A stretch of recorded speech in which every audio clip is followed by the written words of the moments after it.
속으면 너무 속상하잖아요. 속았는데도 속은 걸 모르면 속이 안 아프잖아요. 네? 이게 뭔 말이냐고요? 제가 매일 인테리어만 보다 보니 인테리어 업체만 문제인 줄 알았는데 매일을 보다 보니 새로운 걸 알았네요. 우와, 속고 있었는데 속았는지 모르시더라고요. 그리고 오히려 기뻐하시더라고요. 도대체 왜 이렇게 사세요? 돈을 왜 이렇게 쓰시는 겁니까? 돈 쓰고 고생하고 스트레스 받고 힘들고 결과도 그닥 별로인데 엄청 기뻐해. 내가 어처구니가 없어서. 궁금하시죠? 얘가 대체 무슨 말을 하는 건가? 내가 늙어서 노땅이랑 이상한 미신 같은 고리타분한 말 한다고 생각할 수 있는데 아니야.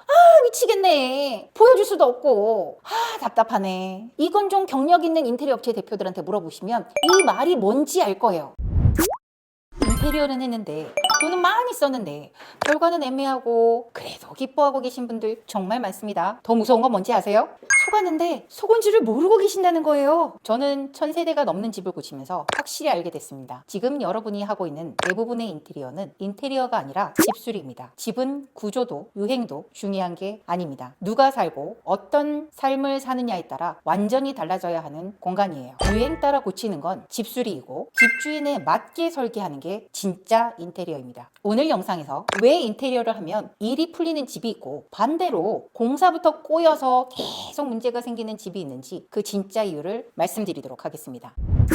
안녕하세요. 인테리어 교과서 최고집입니다. 우리 채널이 시작한 지 얼마 되지 않았는데 그래도 많은 분들이 봐주시고 응원해 주셔서 정말 감사드립니다. 영상이 끝날 때 제가 궁금하신 사항 있으시면 메일 보내주세요 라고 말씀드리잖아요. 정말 많은 분들이 보내주시고 계시는데 작게나마 도움이 될 수 있고 많은 분들이 기뻐해 주셔서 정말 행복합니다. 계속 많이 보내주세요. 최선을 다해 답해드리겠습니다. 그런데 도착하는 메일 보면서 깜짝깜짝 놀라고 있어요. 이 영상을 시작한 이유가 그 오랜 기간 인테리어를 하면서 여러분들을 볼 때마다 고객님들이 올 때마다 여쭤보시는 게 너무들 모르세요. 항상 똑같은 말씀을 드려야 하는 게 너무 안타깝고 그리고 실력 없는 인테리어 업체들이 돈만 벌기 위해 인테리어 시장을 흐려놓는데 그것에 농락당하는 소비자들을 보기 안타까워서 조금이나마 저의 지식을 나눠드리고 속지 말고 사시라고 시작한 겁니다. 속으면 너무 속상하잖아요. 속았는데도 속은 걸 모르면 속이 안 아프잖아요. 네? 이게 뭔 말이냐고요? 제가 매일 인테리어만 보다 보니 인테리어 업체만 문제인 줄 알았는데 매일을 보다 보니 새로운 걸 알았네요. 우와,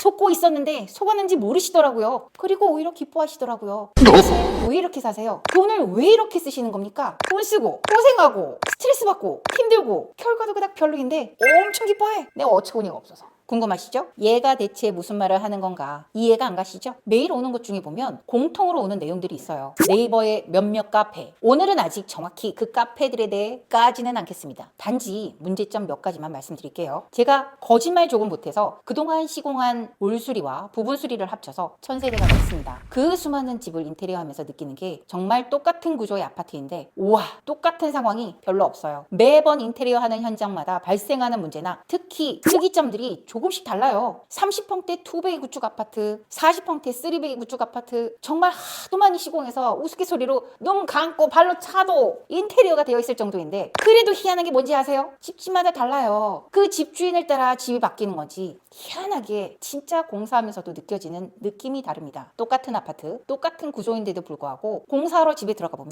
좀 민감한 분들은 정말 점쟁이라서가 아니라 정말 느껴져요. 그 집의 느낌이. 중요한 건 그 느낌이 좋으면 다행인데 안 좋을 때도 있어요. 공사하면서 오싹해. 어떤 집은 사고 나고 일이 자꾸 꼬입니다. 가끔씩 이런 집 만나면 저는 공사 최대한 빨리 끝내고 빨리 털고 나옵니다. 어떤 집은 스케줄대로 잘 풀려서 공사가 원만하게 진행되는 집도 있고 어떤 집은 별일 아닌데도 자꾸 꼬여요. 그게 그날의 제 운일 것 같아요? 아닙니다. 제가 보니까 그 집의 기운과 그 집주인의 성품이 정말 매우 중요하더라고요. 인테리어 하면서 기본적으로 한 달 이상씩 공사를 합니다. 소비자는 지친다고 너무 스트레스를 받으니까 예민해져서 조그마한 것도 문제시하면서 화내시는 경우가 종종 있어요. 그런데 화내면 안 돼요. 집주인이 짜증내고 화내잖아요? 잘 나가는 일도 꼬여버리기 시작해요. 내가 늙어서 노땅이랑 이상한 미신 같은 고리타분한 말 한다고 생각할 수 있는데 아니야.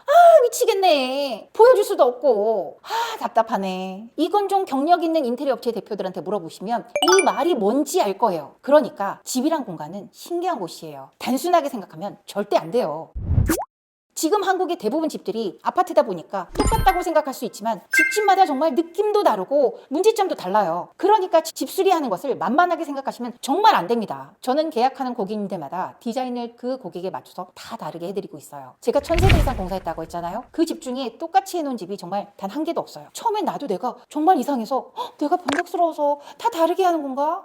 왜 이럴까 했는데 아니에요. 그게 내가 그렇게 하고 싶어서가 아니라 고객을 보면 느낌과 분위기와 상황이 있어요. 그럼 그 느낌에 맞춰서 디자인을 맞춰주고 그 집에 맞는 제품들과 상황들에 맞춰서 고객들이 잘 선택할 수 있도록 도와주면서 인테리어를 해야지. 자, 중요한 건 인테리어 업체들은 그 집과 소비자에 맞춰 소비자가 요구하는 내용이 적합한지 아니면 소비자가 원하는 걸 어떻게 적용해주면 좋은지 최선의 방법을 찾아서 권해주고 알려주고 선택할 수 있도록 도와주면서 함께 집을 꾸미는 것이 인테리어입니다. 돈 잔뜩 들여서 집 고쳐놓고 재수없는 집 만드실래요? 부푼 기대에 차서 집 샀으면 나에게 맞는 우리 가족이가 화목하고 하고자 하는 일 잘 풀리는 좋은 집을 나에게 맞는 집을 만들어야지. 단지 지금 유행하는 게 뭐니까 이거 하시면 돼요 하면 되겠어요? 난 이 제품이 좋다는데 이걸로 해주세요. 요즘 이게 유행이라는데 이걸로 해주세요 하고 우기면 되겠어요? 그게 인테리어인 줄 아세요? 제가 도배지 고를 때 도배편 확인해봐요. 도배지를 쳐다만 보지 말고 얼굴이랑 자꾸 비교해서 보시라고 말씀드렸죠. 해보셨어요? 그 차이를 못 찾았다면 본인은 감각이 없으니까 괜찮은 인테리어 업체 빨리 찾아서 인테리어 업체가 하자는 대로 따라가세요. 인테리어 하면서 하지 말라는 건 좀 제발 하지 마시고요. 인테리어 하면서 고른 제품들이 없거나 계속 말썽나는 부분도 생길 수 있습니다. 자꾸 현장에 꼬이기도 하고 그럴 때 왜 내가 선택한 건 다 안 되냐면 화내시면 안 돼요. 안 되니까 안 된다고 하지 인테리어 업체가 왜 안 된다고 하겠어요. 맨 처음 고른 대로 쭉 가는 게 인테리어 업체도 편하고 좋아요. 인테리어 업체들은 소비자와 트러블 내고 싶지 않아 합니다. 그렇게 보이는 게 다가 아니라고요.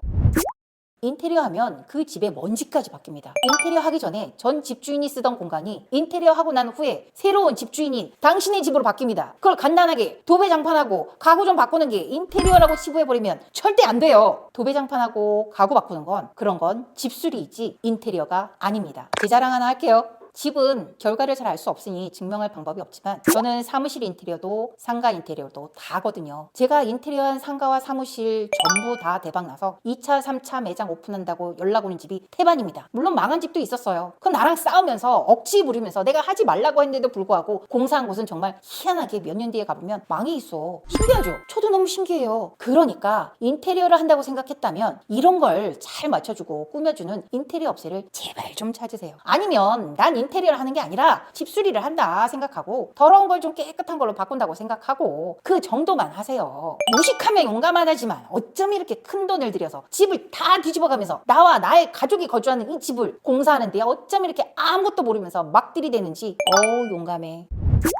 요즘 유행한다는 등박스에 간접 조명 몇 개 넣고 할로겐 몇 개 넣고 대면형 주방으로 바꾸고 한다고 해서 다 똑같은 줄 아세요? 인테리어 해서 모두 새 걸로 바꿨으니 깨끗하니까 좋아 보일 수는 있지만 비율이 맞아요? 균형이 있어요? 뭔가 꼭 집어 말할 수는 없지만 어딘가 산만하고 어색하고 고급스럽지 않은 집들이 있습니다. 그게 라인만 맞추고 색깔만 맞추면 모두 해결된다고 생각하면 절대 오산입니다. 지금 여러분들이 하고 있는 대부분의 인테리어라는 것은 인테리어가 아니고 집들이입니다. 그래서 제가 돈 많이 들여서 하지 말라고 하잖아요. 그냥 기존 것을 좀 좋은 신제품으로 바꾼다 생각하고 해야지 진짜 인테리어 하려면 정말 돈이 많이 들어갑니다. 예전에 어떤 고객님이 자기가 어떤 사업하는데 자기 사업체도 와서 보라고 하고 내가 이 집을 샀는데 자신에게 맞춰서 집 인테리어 해달라면서 예산은 얼마까지 쓰겠다고 하시고 정말 열심히 자신에 대해 설명을 해주고 맞춰달라고 하신 고객님이 계셨어요. 그게 맞는 겁니다. 내가 무슨 일을 하고 내가 어떠한 사람이라는 걸 최대한 인테리어 업체에 알려주기 위해 노력을 하고 그거에 맞는 최선의 방법을 인테리어 업체가 찾아낼 수 있도록 해야지 누가 살지도 몇 명이 살지도 왜 이 집을 선택했는지 그래서 어떤 설계가 나와야 하는지 왜 이 제품을 사용해야 하는지도 모르면서 요즘 유행이 이러니까 그냥 이렇게 집을 고쳐줘 하면 그게 인테리어입니까? 그러니까 인테리어 하려고 생각하신다면 싼 집만 찾아서도 안 되고요. 유행만 쫓아서도 안 되고요. 유명하다는 인테리어 업체만 찾아서도 안 되고요. 나에게 맞는 인테리어 업체와